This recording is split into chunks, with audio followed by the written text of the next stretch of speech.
Hello students. कल हमने last ये टॉपिक कर लिया था, तो अब आगे कंटिन्यू करते हैं। Vector addition by geometrical method. ठीक है, तो ज्योमेट्रिकल मेथड यानी हमें कुछ ड्रॉ करना होगा और उस ड्राइंग के थ्रू हमें ऐड करना होगा। तो देखिए, ज्योमेट्रिकल मेथड में क्या कुछ रूल है।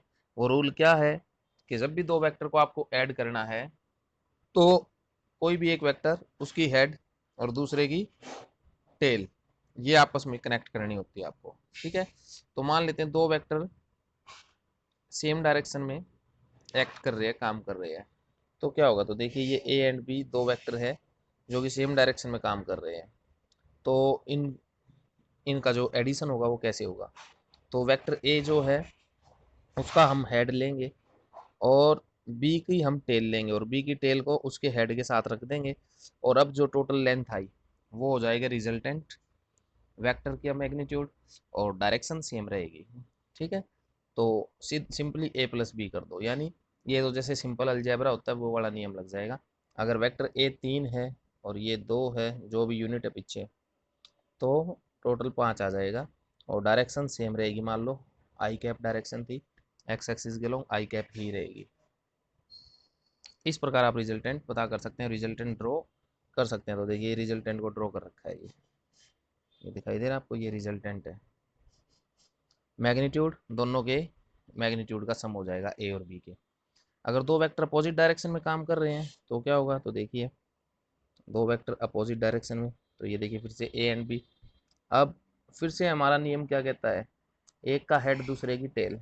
तो क्या होगा, ये हेड है ना, इस हेड पे ये टेल रख दो यहाँ। तो ये जो वेक्टर ए है बी है वो कुछ ऐसा दिखेगा आपको यहाँ रखने के बाद, कुछ ऐसा। तो वेक्टर ए तो काम करेगा इस दिशा में, वेक्टर बी इसके अपोजिट। तो इतना हिस्सा कट हो जाएगा, सब्ट्रैक्ट हो जाएगा ए में से, और ये इतना हिस्सा इसी डायरेक्शन की तरफ बचेगा। ये आपका आएगा फिर रिजल्टेंट। तो देखिए सेम यहाँ पे ऐसे ही किया है। ठीक है, तो ये यहाँ तक तो ये ए वेक्टर को दिखा रखा है और ये यहाँ तक बी वेक्टर को। ए में से बी सब्ट्रैक्ट हो गया, तो रिजल्टेंट छोटा रहा लेकिन डायरेक्शन सेम रही, क्योंकि जो बड़ा वेक्टर है जिस उसकी डायरेक्शन जो होगी वही डायरेक्शन रिजल्टेंट की आएगी, तो इसी दिशा में। तो ये है अपोजिट डायरेक्शन में सब्ट्रैक्ट हो जाते हैं वेक्टर। अब आगे देखिए, जब कोई दो वेक्टर किसी एंगल पर काम करे। ठीक है, अच्छा एक बात ध्यान रखना, पिछले वाले केस में जो मैग्नीट्यूड होगा रिजल्टेंट का, वो जो वेक्टर ए और बी के, या ये कह लीजिए जो ए है उससे कम होगा। ठीक है ना, कुछ घटेगा, ज़्यादा नहीं होगा, कम होगा। और वेक्टर ए इसमें बी से बड़ा है, तो जिसके कारण जो डायरेक्शन ए की होगी वही डायरेक्शन रिजल्टेंट की होगी। When two vectors act at some angle. अभी तक तो दो वेक्टर हमने देखे, या तो ऐसे काम कर रहे थे या एक ऐसा था और एक ऐसा था। तो दोनों को एक के ऊपर एक रख के हम कुछ इस प्रकार कर सकते थे एडिशन, और कुछ इस प्रकार सब्ट्रैक्शन। लेकिन अब एक वेक्टर ऐसे काम कर रहा है और एक वेक्टर ऐसे। अब हम क्या करें, तो देखिए नियम वही है, हेड टेल मेथड। तो अब ये वेक्टर जैसे आपका ए है और ये बी है, तो क्या करो, ए के हेड पर बी की टेल को रख दो। ठीक है, और डायरेक्शन चेंज नहीं करनी, जो डायरेक्शन बी की है वही, यानी पैरेलली शिफ्ट कर दो। पैरेलली क्या कर दो, इसको इस तरह शिफ्ट कर दो, तो यहाँ कहीं आएगा ये हो गया पैरेलली शिफ्ट, और ये हो गया बी, और ये वेक्टर ए। तो अब ये वेक्टर ए और ये बी ऐसे हो गया। अब इनको हम कैसे ऐड करें, चलो ज्योमेट्रिकली हमने रख तो दिया, तो रिजल्टेंट क्या होगा, तो देखिए, तो रिजल्टेंट बहुत सिंपल है। क्या होगा भाई, ए ने यहाँ पहुँचाया इस पॉइंट पर हमें, बी ने यहाँ पहुँचाया, तो दोनों ने मिलकर, जो मैं पीछे समझा चुका हूँ वैसे ही, तो इसी इनिशियल, तो क्या तरीका रहेगा, ये दो वेक्टर तो सेम ऑर्डर में है। सेम ऑर्डर का मतलब यानी इधर ये एरो आया, फिर टेल, यानी हेड टेल, और फिर ये हेड। तो देखिए हेड टेल हेड। अब जो तीसरा वेक्टर होगा जो रिजल्टेंट होगा, वो पहले की टेल से स्टार्ट होगा और दूसरे के हेड पे खत्म होगा। और रिवर्स ऑर्डर है, ये अपोजिट ऑर्डर में है। अपोजिट ऑर्डर कैसे, देखिए ध्यान से, ओरिजिन से चले, ओरिजिन से चले, हेड, इसी जगह पे टेल, फिर हेड, और अब यहाँ देखते हैं तो हेड आ गया, टेल आना चाहिए था ना, लेकिन आ क्या गया, हेड हेड, दो हेड आ गए। ठीक है। तो ये अपोजिट ऑर्डर है, क्योंकि ये टेल हेड इधर से ये जाना चाहता है, टेल हेड ऐसे आना चाहता है ये, ठीक है ना। तो इसे दूसरे, ये वाला जो वेक्टर है ये क्या चाहता है कि टेल हेड, और फिर यहाँ आना चाहिए टेल फिर हेड, ऐसे आना चाहिए ना, अपोजिट ऑर्डर बनाना चाह रहा है ये, लेकिन वास्तव में ऑर्डर क्या है, टेल हेड टेल हेड, ठीक है। तो कुछ इस प्रकार है। तो अपोजिट ऑर्डर वाला जो होगा, जो पहले वेक्टर के इनिशियल टेल को फाइनल वेक्टर के हेड से जोड़ेगा, वो आपका रिजल्टेंट कहलाएगा। तो ये रिजल्टेंट हो गया आपका। तो देखिए पहले वेक्टर की टेल को जोड़ रहा है ये, और दूसरे वेक्टर के हेड को जोड़ रहा है, तो ये जो लाइन बनी ये आपका रिजल्टेंट वेक्टर है। इस तरह से आप कर सकते हो। तो इसमें हमने बी को पैरेलली शिफ्ट किया ना, ए को वैसे के वैसे रखा। चाहो तो आप बी को वैसे के वैसे रखो और ए को पैरेलली शिफ्ट कर सकते हो। देखो ए को भी आप पैरेलली शिफ्ट कर सकते हो, तो ए यहाँ आएगा और इसे अब थोड़ा आगे कर दो, थोड़ा आगे कर दो, तो ये पिछला हिस्सा इसका गायब हो जाएगा और ऐसे ए आ जाएगा। तो ये जो दिखा रखा है आपकी बुक में बहुत अच्छे से, बी और ये ए, अब यानी ए को बी के हेड पे ले आके रख दिया, यानी ए का टेल बी के हेड से कनेक्ट कर दिया। और फिर से इनिशियल पॉइंट ये हो गया, फाइनल ये हो गया, इन दोनों को जोड़ने वाला, तो देखो वही आंसर आया, सेम सेम डायरेक्शन, ये भी एक दूसरे के पैरेलल है ये दोनों भी। क्लियर। तो इस प्रकार आप रिजल्टेंट पता कर सकते हैं जब दो वेक्टर किसी एंगल पे काम करें। तो वेक्टर एडिशन के लिए जब किसी एंगल पे काम करें या ना भी काम करे किसी भी एंगल, तो कोई भी एंगल हो सकता है, चाहे 0 डिग्री एंगल हो, 30 50 100 कुछ भी। तो इनके लिए दो लॉ है आपके, वैसे तो तीन है, चलो मेन जो दो है, triangle law of vector addition and parallelogram law of vector addition. तो देखिए ट्राइंगल ऑफ वेक्टर एडिशन क्या कहता है ये इसकी स्टेटमेंट, चलो ये मैं आगे बताता हूँ, आगे आएगा। अब सोचो बहुत सारे वेक्टर अगर काम कर रहे हो, ठीक है ना, दो वेक्टर ना हो गए, बहुत सारे वेक्टर हो, जैसे यहाँ दिखाया गया है इस जगह पे। तो कैसे हम ऐड करें, और अलग अलग डायरेक्शन है सभी की। तो इस केस में क्या होगा, आपको सिंपली वही हेड टेल मेथड आपको अप्लाई करते चलना है, ठीक है ना। तो किसी एक को फर्स्ट वेक्टर मान लो और उसको ओरिजिन मान लो, जैसे ए को मान लिया, ये इसका हेड हो गया, तो अब दूसरा बी वाले को उठा के इसके ये बी वाले का टेल इस हेड पे रख दो। तो ऐसे ही इन्होंने किया हुआ, देखो यहाँ पे ये बी रख दिया, फिर सी रख दिया, फिर डी, और डी हमारा लास्ट वेक्टर था। तो इनिशियल वेक्टर को लास्ट वेक्टर के हेड से जोड़ना, इनिशियल की टेल को लास्ट के हेड से, तो ये हमारा क्या हो जाएगा, रिजल्टेंट वेक्टर, ठीक है। तो इस तरह से आप बहुत सारे वेक्टर्स का एडिशन कर सकते हैं, और इसे पॉलीगन लॉ बोलते हैं, ठीक है, polygon law of vector addition. तो अब देखिए आगे, अब इसमें अगर हम बात करें, ये जो आपकी analytical method of vector addition, ठीक है, ट्राइंगल ऑफ वेक्टर एडिशन, देखिए कह रहा था मैं, आगे आएगा दोबारा। तो ये क्या कहता है ट्राइंगल ऑफ वेक्टर एडिशन, तो ये कहता है कि अगर दो वेक्टर है वो एक पार्टिकल पे काम कर रहे हैं सेम टाइम पे, तो उनके मैग्नीट्यूड और डायरेक्शन को दो ट्राइंगल की साइड से रिप्रेजेंट किया जा सकता है, जो कि एक ही ऑर्डर में हो, ऐसी दो साइड जो एक ऑर्डर में हो। और फिर जो तीसरी साइड है वो रिजल्टेंट होगी, और तीसरी साइड से उसका मैग्नीट्यूड और डायरेक्शन जो भी होगी ट्राइंगल्स के थ्रू ही बताया जा सकता है। तो देखिए, और अपोजिट ऑर्डर में भी, तो अब देखिए मान लेते हैं एक पार्टिकल है, एक पार्टिकल पे एक तो फोर्स लग रहा है इधर और एक फोर्स लग रहा है इधर, तो ये ट्राइंगल की दो साइड मान ली ऐसे, और तीसरी साइड जो होगी वो क्या होगी आपकी रिजल्टेंट। तो ये यहाँ पे दिखाया गया है। तो कुछ इस प्रकार हम यहाँ पे मान के चलेंगे, ये वेक्टर ए वेक्टर बी, ठीक है, इन दोनों के बीच में कुछ एंगल है थीटा। क्लियर। ए और बी के बीच का एंगल है ये, क्योंकि ए की जो लाइन है, ए इस दिशा में है, और बी कहीं पे भी इसके ऊपर यहाँ भी आ सकता है, यहाँ भी आ सकता है, तो ये वाला एंगल होगा ए और बी के बीच में। तो ये एंगल है। तो अब आर का मैग्नीट्यूड हम कैसे निकालें और डायरेक्शन कैसे निकालें, तो जो ट्राइंगल बनेगा वो मान लिया हमने। अब उस ट्राइंगल में ये दो वेक्टर ए एंड बी काम कर रहे हैं, तो इस पॉइंट से हमने नीचे एक नॉर्मल डाल दिया, एक परपेंडिकुलर डाल दिया, जो ए की डायरेक्शन थी उसके ऊपर, वहाँ पे एक लाइन कंसीडर कर ली, ठीक है। तो ये पूरा एक राइट एंगल ट्राइंगल बन गया अब आपका ओ एन क्यू, ठीक है ना। तो ओ एन क्यू, ये एक राइट एंगल ट्राइंगल बन गया। और जो दूसरा ट्राइंगल है ये राइट एंगल ट्राइंगल नहीं है, ये वाला, ठीक है। ऐसे करके हमने इसको राइट एंगल बना दिया। अब देखिए आप आगे,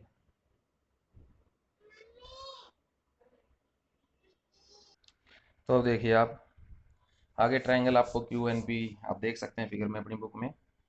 तो जो p n by p q ये कोस थीटा होगा, p n is equal to p q cos theta आ जाएगा।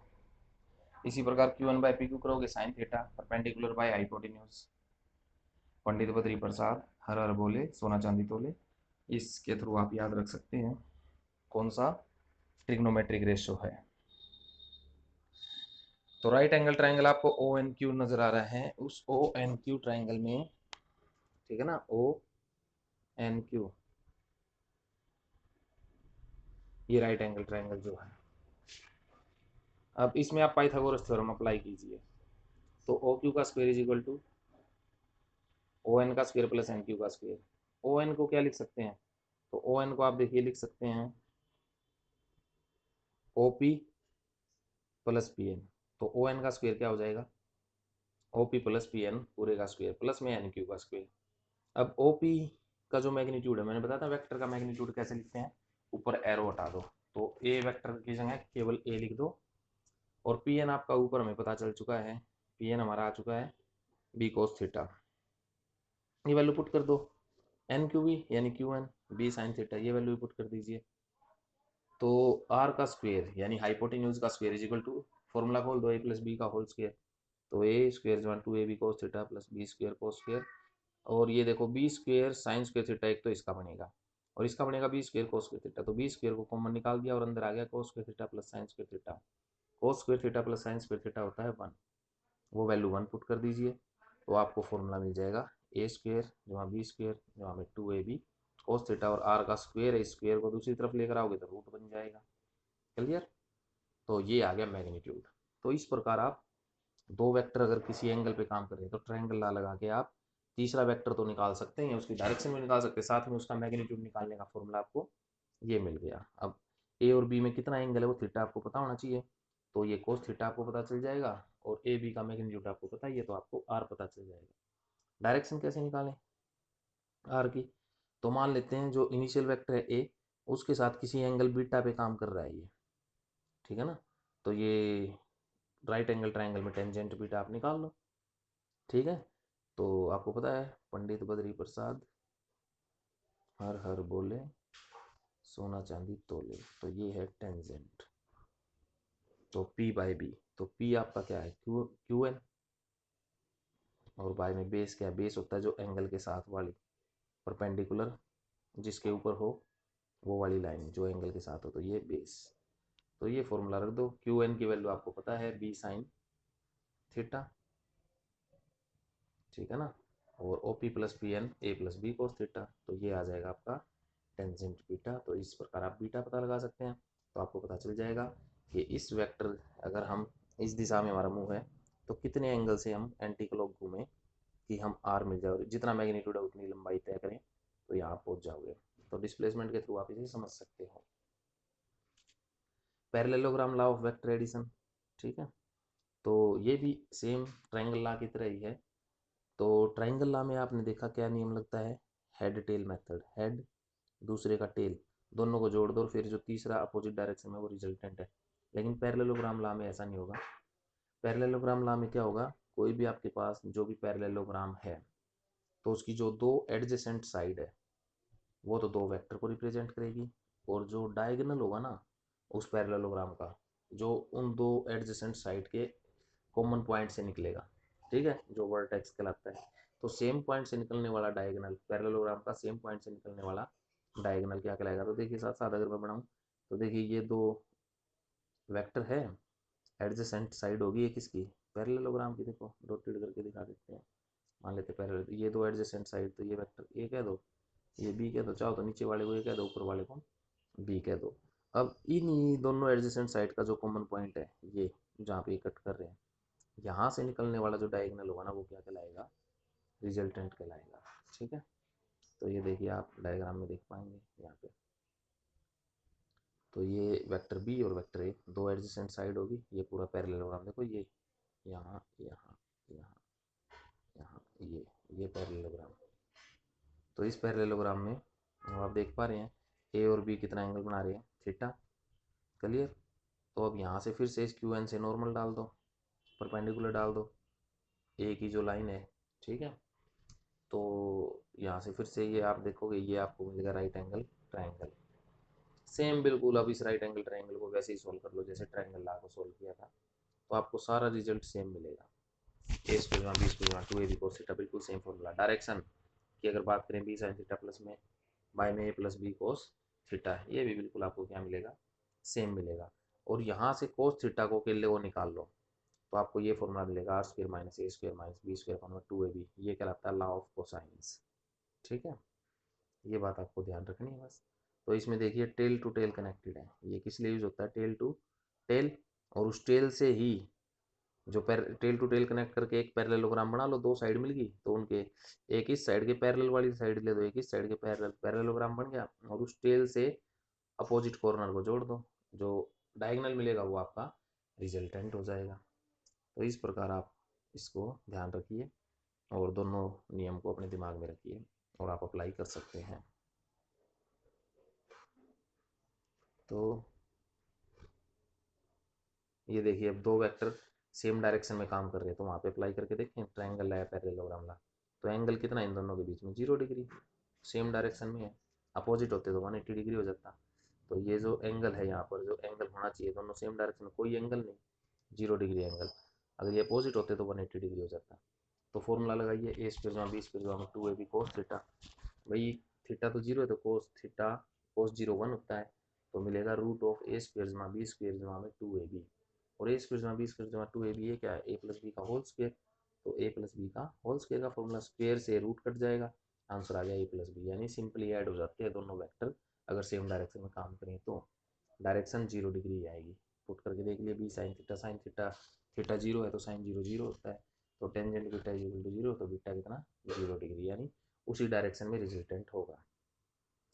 अब अपोजिट डायरेक्शन में काम करें तो 180 पुट कर दो, 180 कोस 180 होता है -1, तो ए माइनस बी का होल स्क्वायर माइनस, तो ए माइनस बी आपको यहाँ पे मिल जाएगा, ये जो फॉर्मूला मिलेगा ए माइनस बी, और डायरेक्शन 0 डिग्री और 180 डिग्री आपका आंसर हो, क्योंकि टेंजेंट 180 पर भी 0 ही होता है। राइट एंगल पे काम करे दो वेक्टर तो थीटा 90 डिग्री हो जाएगा, दो वेक्टर एक दूसरे के ऊपर परपेंडिकुलर हो, तो ये जो थीटा ये 90 डिग्री हो जाएगा, और कोस 90 होता है 0, कोस 90 कोस 0, हाँ तो कोस 90 आपका क्या होता है, अगर हम बात करें, एक मिनट, हाँ कोस 90 0, तो 2ab वाली जो टर्म है वो हो जाएगी 0, तो ए स्क्वायर जमा बी स्क्वायर, तो सिंपल ये फॉर्मूला आ जाएगा जो कि आपकी पाइथागोरस थ्योरम है। ठीक है, और यहाँ से बीटा आएगा tan इनवर्स b बाई ए। इस प्रकार आपको ये सारी वैल्यूज मिल जाएगी। तो मैक्सिमम रिजल्टेंट मैक्सिमम कब होता है, जब दो वेक्टर सेम डायरेक्शन में काम करें, और मिनिमम जब अपोजिट में, क्योंकि सेम डायरेक्शन में पूरे पूरे ऐड हो जाते हैं, ए प्लस बी आपको आंसर मिलेगा, अपोजिट में ए माइनस बी आपको आंसर मिलेगा। ठीक है, ओके। तो ये बात नोट करने की है कि पैरेललोग्राम में जब भी आप लगाओ तो वो या तो दोनों के दोनों एक ही पॉइंट की तरफ काम करने चाहिए, या एक दूसरे से दूर काम करने चाहिए, यानी एक पॉइंट से, जो पॉइंट है इस पॉइंट से अवे होनी चाहिए या इसके टुवर्ड्स होने चाहिए। इस दोनों कंडीशन में आप क्या लगा सकते हो, पैरेललोग्राम लॉ आप अप्लाई कर सकते हो। उम्मीद करता हूँ बच्चों यहाँ तक आपको समझ में आया।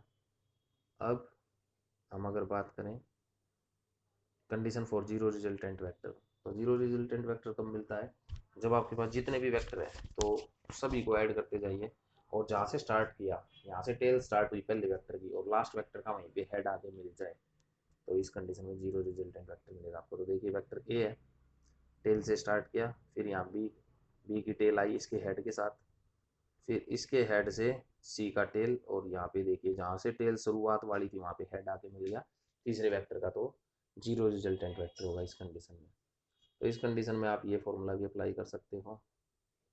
ठीक है, ये कंडीशन पूरी होती है फुलफिल, और ये वाला इस तरह से भी आप इन तीनों को सेट कर सकते हो, अरेंज कर सकते हो। ठीक है, तो आपको लेमिस थ्योरम, लेमिस थ्योरम क्या, जो वेक्टर ए है उसके अपोजिट एंगल, दोनों अपोजिट साइड जो है, ए को छोड़ के, थोड़ा बड़ा करें इसको, जो ए है इसके, इसको छोड़ के बाकी दो जो वेक्टर है उनके बीच का जो एंगल है, ठीक है ना, तो ए अपॉन में क्या लिख दो, साइन अल्फा, ये किसके बराबर होगा, बी लोगे तो बी को छोड़ के बाकी दो साइड के पूरी angle B sine is equal to B upon sine beta is equal to C upon sine gamma. ये फॉर्मूला आप लगा सकते हो, ये रिलेशन आपको मिलती है।